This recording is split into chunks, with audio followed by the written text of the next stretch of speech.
नमस्कार दोस्तों। तो आइए आज हम लोग जानते हैं वैल्यू इन्वेस्टिंग क्या होता है।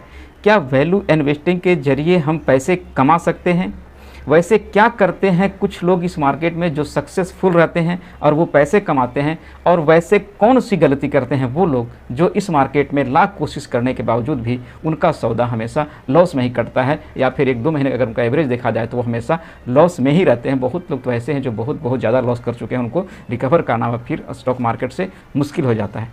तो आइए आज हम इन दोनों बातों को जानने की कोशिश करेंगे। एक वैसे लोग क्या करते हैं सक्सेसफुल लोग जो इस मार्केट से पैसे कमा रहे हैं, और एक वैसे लोग जो कौन सी गलती करते हैं ऐसी जो इस मार्केट में आके वो नुकसान कर रहे हैं, और क्या वैल्यू इन्वेस्टिंग के जरिए हम पैसे कमा सकते हैं, हम उस पर भी बात करेंगे। तो आइए हम लोग इसको एक समझते हैं एक एग्जाम्पल से। मानिए एक है मिस्टर एक्स। मिस्टर एक्स ने देखा कि न्यूज़ पे आजकल बड़ा चर्चा चल रहा है कि हर जगह प्याज की कीमतें बढ़ रही है। जिसने भी देखा होगा भाई, इस बार तो प्याज ने कम से कम 1 साल में तो 50% 60% का रिटर्न दे दिया। अब इनको लगता है कि प्याज की कीमतें तो बहुत बढ़ रही है, प्याज का तो बहुत बाजार में डिमांड है, बाजार में सब्जी लाने जानते हैं, प्याज की कीमतें आसमान छू रही होती है। घर में बात करते हैं, अपने दोस्तों से बात करते हैं, जिससे ही बात करते हैं सब यही बोलता है कि भाई इस बार तो प्याज की कीमतों में बहुत तेज़ी आ रही है, और प्याज के व्यापारी तो इस बार बन गए, प्याज के व्यापारी इस बार बहुत पैसे कमाए। वो फटाफट मिक्सर क्या करते हैं कि वो फटाफट प्याज की बड़ी मंडियों में जाते हैं और वहाँ से एक बड़ा सौदा प्याज का उठा लेते हैं, और वो भी माल बेचना मार्केट में शुरू करते हैं। मुश्किल से भी 1 महीने भी माल नहीं बेचा होगा, क्या होता है मार्केट में प्याज के नई फसल आ जाती है, और प्याज का जो रेट होता है वो फिर से धड़ाधड़ नीचे गिरना शुरू हो जाता है। अब क्या देखते हैं मार्केट में कि प्याज की कीमतें तो गिर गई है, अब आलू की कीमतों में उछाल आ रहा है। आलू की कीमतें दिन रात और दिन दुगनी और रात चौगनी कीमतों से उसमें वृद्धि हो रही है। अब उन्हें लगता है कि मैं तो प्याज के बिज़नेस करके फंस गया, मुझे तो आलू का बिज़नेस करना चाहिए था। वो फटाफट क्या करते हैं, अपने प्याज के स्टॉक को फटाफट कम कीमतों में बेच के उसमें लॉस सह के सोचते हैं इस बार तो हम आलू की बिज़नेस करके सारा लॉस उसमें कवर कर लूँगा, और जाके वो थोक भाव में एक आलू की बहुत बड़ा क्वांटिटी खरीद लेते हैं। और जैसे ही आलू जब बेचना शुरू करते हैं तो उन्हें पता चलता है कि महीने में तो ये आलू की भी नई फसल आ गई, अब उनको उसमें भी लॉस होता है। तो क्या कर रहे हैं मिस्टर एक्स? ये मिस्टर एक्स की कौन सा ऐसा गलती जो बार बार दोहरा रहे हैं और उन्हें बार बार लॉस हो रहा है, और बाज़ार में बाकी व्यापारियों को फ़ायदा क्यों हो रहा है? बाकी व्यापारी भी तो आलू और प्याज का बिजनेस कर रहे हैं, तो उनको फ़ायदा क्यों हो रहा है? तो देखिए, सबसे बड़ी गलती मिस्टर एक्स जो कर रहे थे वो यही कर रहे थे कि वो बाज़ार में जो एंट्री का टाइम था उनका वही।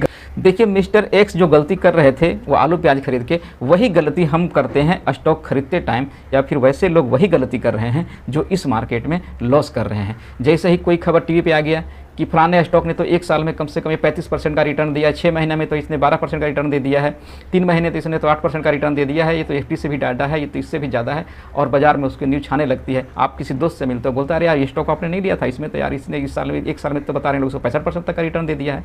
अब सारे लोग उस स्टॉक के पीछे भागते हैं, भाई इतना रिटर्न दे दिया है, लेकिन इस बात पे कोई गौर नहीं कर रहे हैं कि उसने उतना % रिटर्न दे चुका है। आपने न्यूज़ वाला क्या बता रहा है कि इसने 65% का रिटर्न दे दिया 1 सालों में, तो भाई उसने 65% का रिटर्न दे दिया है। अब उसका जो पीक पे चल रहा है स्टॉक, अब तो उसको जो खरीदने वाले तो अपने उनका टाइम आ गया है अपने बेनिफिट को कैच करने का, मतलब अपने बोए फसल को काटने का समय है, न कि वहाँ पे खरीदने का समय है। जो गलती मिस्टर एक्स ने करा था प्याज के बिजनेस करने में, उन्होंने जब वहाँ पे फसल बेचने का टाइम था तो वो जाके मार्केट में खरीदने लगे थे। ठीक यही काम यहाँ स्टॉक में भी लोग करते हैं। लोग न्यूज़ में सुन के उस स्टॉक को खरीदना शुरू करते हैं, जबकि वो स्टॉक पीक पे होता है। अब वहाँ से उसमें करेक्शन आना शुरू होता है, नीचे आना शुरू होता है, तो कहते हैं हमें तो खरीदते ही लॉस हो गया। अब जरा मार्केट के दूसरे न्यूज़ को समझिए। जब देखिए मार्केट टूटता है, एक बड़ा करेक्शन देता है, तो मार्केट में क्या होता है, हाहाकार मच जाता है। मार्केट में तो इतना करोड़ का नुकसान हो गया, आज इतना लाख का नुकसान हो गया, निफ्टी 400 पॉइंट टूट गया, निफ्टी 200 पॉइंट टूट गया, सेंसेक्स 700 पॉइंट टूट गया। वो खबरें दे रहे हैं आपको, उनका काम है खबरें देना, उन्हें बताना काम है, लेकिन आपका काम है सोच समझ के। तो अब ऐसे टाइम पे क्या होता है, खबरें सुन के लोग डर जाते हैं। जबकि जब मार्केट टूटा हुआ है, जब मार्केट करेक्शन दे रहा है, जब सारे लोग मार्केट से भाग रहे हैं माल बेच के, तो वही तो आपके लिए अच्छा समय है सस्ते में स्टॉक पिक करने का। वही समय होता है वैल्यू इन्वेस्टिंग का। और कहा जाता है कि शेयर मार्केट में टाइमिंग इतना ज़्यादा मायना रखता है कि फिनेंशियल एडवाइज़र का कहना होता है कि आप 1 दिन के अंतराल पे आपके पोर्टफोलियो में 10 से 15% तक का अंतर आ सकता है, सिर्फ इन्वेस्टमेंट टाइमिंग के देख के। कारण बहुत सारे ऐसे स्टॉक होते हैं जो एक दिन में 5-5%, 4-4% का मूवमेंट दे देते हैं, तो अगर वो आपका रैली 2 दिन का छूट गया तो फिर वो आपको वापस दोबारा मिलने वाला नहीं है, फिर आपकी बाइंग तो उसके ऊपर ही बनेगी। आइए अब हम लोग सीखते हैं कि वैल्यू इन्वेस्टिंग हम लोग कैसे बना सकते हैं और कैसे कर सकते हैं, या फिर वैसे लोग जो इस मार्केट में सक्सेसफुल हो रहे हैं वो अपना इन्वेस्टमेंट कैसे बना रहे हैं। तो आप इस चार्ट के माध्यम से देखिए हम किसी स्टॉक को कैसे एनालाइज करेंगे कि इस पार्टिकुलर स्टॉक में हमें इन्वेस्टमेंट अभी करना चाहिए या नहीं करना चाहिए। तो इस चार्ट को देखिए, सबसे पहले आप अपना नज़रिया इस स्टॉक पे फिक्स कीजिए, फिर आप मार्केट का नज़रिया देखिए और उस कंपनी का परफॉर्मेंस देखिए, उसके बाद आपको पता चलेगा कि हमको इसमें कितना रिटर्न मिल सकता है। तो आइए हम देखते हैं। सबसे पहले चलिए कंपनी ए है। कंपनी ए पे आपका नज़रिया बढ़िया है, आपने इसको फंडामेंटली देख लिया है, आपने जितनी जानकारी इकट्ठा करना चाहिए उन्हें कर लिया है, तो आपको लगा ये कंपनी चलो प्लस देते हैं इसको, ये कंपनी इन्वेस्टमेंट करने लायक है, आपने इसको सोचा। अब उस पर मार्केट का नज़रिया देखिए कि मार्केट में उसके रिलेटेड क्या न्यूज़ आ रहे हैं, मार्केट में क्या उसके बारे में लोग बोल रहे हैं। लोग यही बोलेंगे भाई स्टॉक बहुत अच्छा है, चलो इसको खरीद लो, तो स्टॉक ही अच्छा है, चलो मार्केट में भी आपको प्लस मार्क मिल गया। अब उस पर कंपनी का परफॉर्मेंस देखिए, कंपनी का परफॉर्मेंस अच्छा चल रहा है, कंपनी या तो एवरेज है या फिर एवरेज से ऊपर काम कर रही है, तो उसमें भी आपको प्लस मिल गया। तो इसका मतलब क्या हो रहा है, ये कंपनी आप इन्वेस्टमेंट करेंगे तो आपको क्या होगा, बहुत ज़्यादा रिटर्न इस पर एक्सपेक्ट नहीं कर सकते।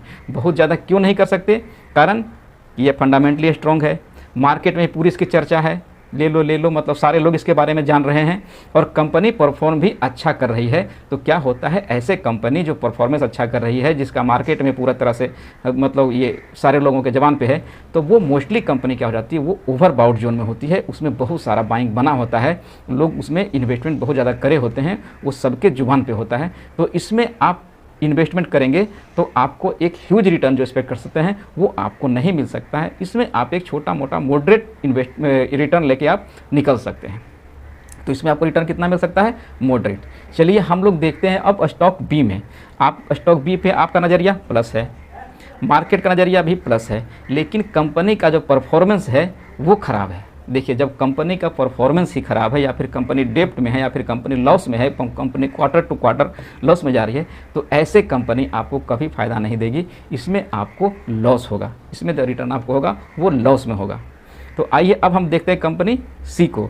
कंपनी सी पे आपका नज़रिया प्लस है, मार्केट का नज़रिया माइनस है। अब कंपनी का परफॉर्मेंस, तो कंपनी का परफॉर्मेंस बहुत अच्छा है, कंपनी का परफॉर्मेंस या तो एवरेज है या फिर एवरेज से ऊपर है, लेकिन मार्केट में इसका भी कोई चर्चा नहीं है। जिस मार्केट में लोग यही करें स्लीपिंग स्टॉक है, इसमें तो कुछ होने वाला नहीं है। लेकिन अगर कंपनी का परफॉर्मेंस अच्छा है और आपने फंडामेंटली कर लिया है, तो ऐसे कंपनी में अगर आप इन्वेस्टमेंट बनाएंगे तो ये आपको ह्यूज रिटर्न देगा, क्योंकि अभी ये किसी के नज़र में नहीं आया है। ठीक जिस टाइम मिस्टर एक्स प्याज का बिजनेस करने में बिजी थे, उस टाइम आलू की कीमत छुपा हुआ था, वो अपने लो लेवल पे था, लेकिन जैसे ही उन्होंने प्याज के बिजनेस से आलू के बिजनेस में एंटर किया, तब तक आलू भी अपने हाई पे पहुंच चुका था। यही गलती मोस्टली लोग करते हैं मार्केट में एंट्री का समय। तो इस अगर चार्ट से आप देख के इन्वेस्टमेंट करते हैं तो श्योर आप एक वैल्यूएबल स्टॉक पिक करेंगे और आपको रिटर्न अच्छा खासा मिलेगा। और ऐसे ही हम लोग इन्वेस्टमेंट को कहते हैं वैल्यू इन्वेस्टमेंट, मतलब आप एक वैल्यूएबल स्टॉक। देखिए, अगर आप इस चार्ट के माध्यम से वैल्यू इन्वेस्टिंग बना रहे हैं तो इसमें मुख्य रूप से 2 बातों का ध्यान रखना होगा, जो मैं आपको बता देता हूं। जैसा कि आपने देखा कि अगर आपका नज़रिया प्लस है, मार्केट का नज़रिया माइनस है और कंपनी का परफॉर्मेंस प्लस है, तो उसमें इन्वेस्ट करने से आपको ह्यूज रिटर्न मिलेगा। लेकिन कहीं ये गलती मत कर दीजिएगा कि आप स्टॉक को देखते टाइम उस मार्केट का नज़रिया वास्तव में ख़राब हो और उस स्टॉक का परफॉर्मेंस भी ख़राब हो, आप अगर उसमें इन्वेस्टमेंट बना लेंगे तो ये आपको ह्यूज रिटर्न की जगह पे आपको लॉस दे सकता है। और दूसरा बात, जो ऊपर वाला स्टॉक है जिसमें तीनों प्लस प्लस में है, ये स्टॉक के बारे में अगर देखें तो उसमें सारे प्लस। कभी कभी ऐसा होता है कि जो अपने सेक्टर के लीडिंग स्टॉक होते हैं और जो मोस्टली रूप से जो लार्ज कैप के स्टॉक होते हैं, उसमें हमेशा कुछ ना कुछ वॉल्यूम बनते रहती है और उसका फंडामेंटल तो स्ट्रॉन्ग होता ही है और उसके बारे में न्यूज़ ही अच्छे स्प्रेड होते रहते हैं। तो वैसे स्टॉक में कभी कभी होता है क्या कि डरने की ज़रूरत नहीं है, वैसे स्टॉक में भी आप अच्छे लेवल पे इंटर करके आप अच्छे पैसे बना सकते हैं। दोस्तों, मैं काफ़ी मेहनत करके वीडियो बनाता हूं और आपके लिए बहुत सारा जानकारी इकट्ठा करके तब मैं आपको जानकारी आगे देता हूं। इसे अपने आपसे पहले मैं फ़िल्टर करता हूं, तो बहुत मेहनत करता हूं आपके लिए। अगर मेरा वीडियो आपको अच्छा लगता है तो प्लीज़ इसको लाइक कर दीजिए अगर लगता है मेरी दी गई जानकारी आपके लिए अच्छा है, आपके जानने वालों को भी काम आएगा, तो इसे आगे आप शेयर करा कीजिए और मेरे चैनल को सब्सक्राइब कर लीजिए ताकि जब भी मैं कोई नया वीडियो डालूँ ये आसानी से आप तक पहुँच जाए। नमस्कार दोस्तों, जय हिंद।